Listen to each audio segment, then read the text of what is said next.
नमस्कार मंडळी, आज मी तुमच्यासोबत शेअर करणार आहे लहानांपासून मोठ्यापर्यंत सगळ्यांचा ऑल टाईम फेवरेट असा स्ट्रीट फूड म्हणजेच व्हेज मोमोज आणि त्यासोबत बनणारी लाल मोमो चटणी। बरेचदा घरी मोमोज बनवले की चटणीला हॉटेलसारखा रंग आणि चव येत नाही, पण आज आपण अगदी सोप्या पद्धतीने स्टेप बाय स्टेप पूर्ण रेसिपी बघणार आहोत। चला तर सुरुवात करूया।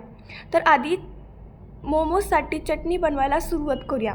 त्यासाठी मी इथे 5-6 टोमॅटो घेतले आहे आणि त्याला 4 भागामध्ये कट केलेला आहे।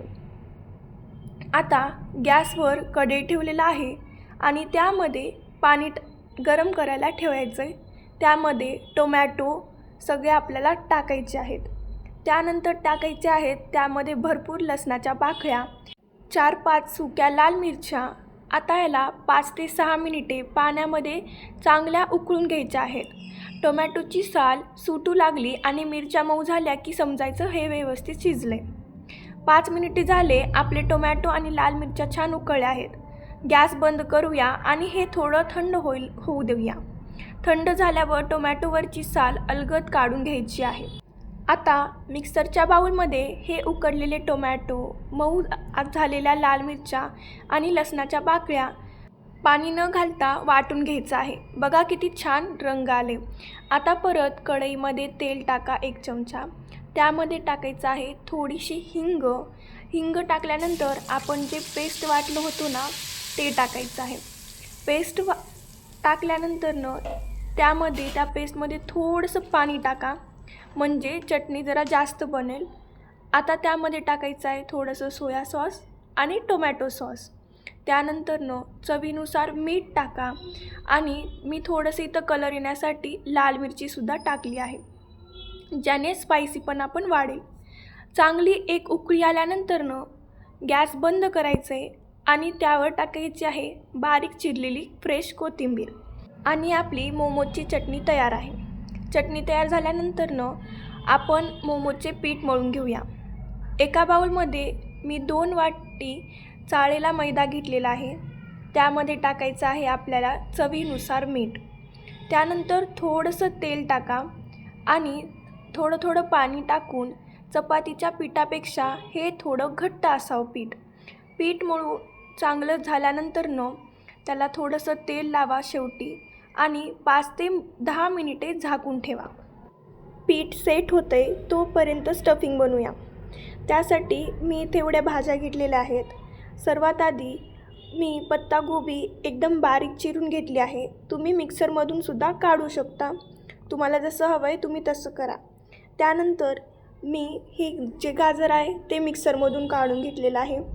परत त्यामध्ये टाकलेलं आहे शिमला मिर्च नंतर कांदे बारीक कट करून टाकलेले आहेत।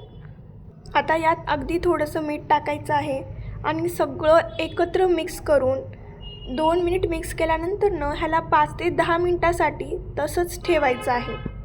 आता काय करायचं आहे, कढईमध्ये तेल टाकायचं आहे। तेल गरम झालं की त्यामध्ये टाकायचं आहे अद्रक लसूणची पेस्ट आणि याचा कच्चा वास जाऊपर्यंत तुम्ही ह्याला फ्राय करून घ्यायचं आहे। आता त्यामध्ये टाकायचे 5-6 हिरवी मिरचीची पेस्ट। परत त्याला चांगलं तेलामध्ये फ्राय करून घ्या। आता आपण भाज्यामध्ये मीठ घालून ठेवलं होतं ना, त्यातलं सगळं पूर्णच पाणी काढून घ्यायचं आहे तुम्हाला आणि ते आपल्या कढईमध्ये टाकायचं आहे।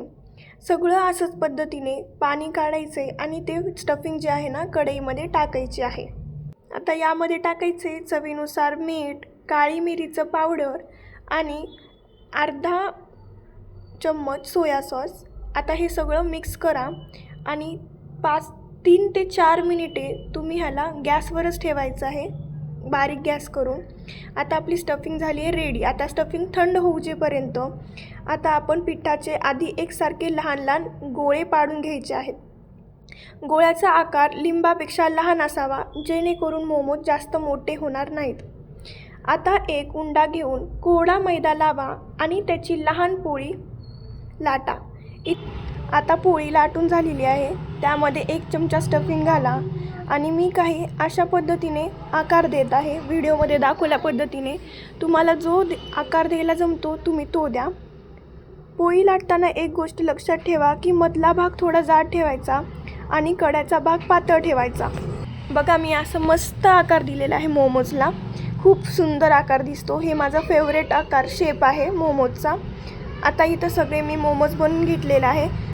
आता इडलीचं पात्र घ्यायचं आहे, त्यामध्ये टाकायचे पाणी आणि जे इडलीचे आपले हे साचे राहतात ना त्याला सगळीकडे तेल लावून घ्यायचं आहे आणि त्यामध्ये आपले बनवलेले मोमोज ठेवायचे आहेत आणि वरून पण थोडंसं तेल लावून ह्याला इडलीच्या पात्रामध्ये ठेवायचं आहे आणि वरून झाकण लावून 15 मिनिटे चांगलं वाफून घ्यायचं आहे. 15 मिनिटानंतरनं आपले मोमोज चांगले वाफून झालेले आहेत.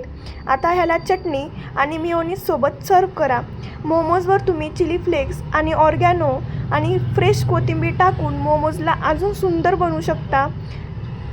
एकदा तुम्ही नक्कीच ट्राय करा आणि रेसिपी कशी वाटली कमेंटमध्ये नक्की सांगा.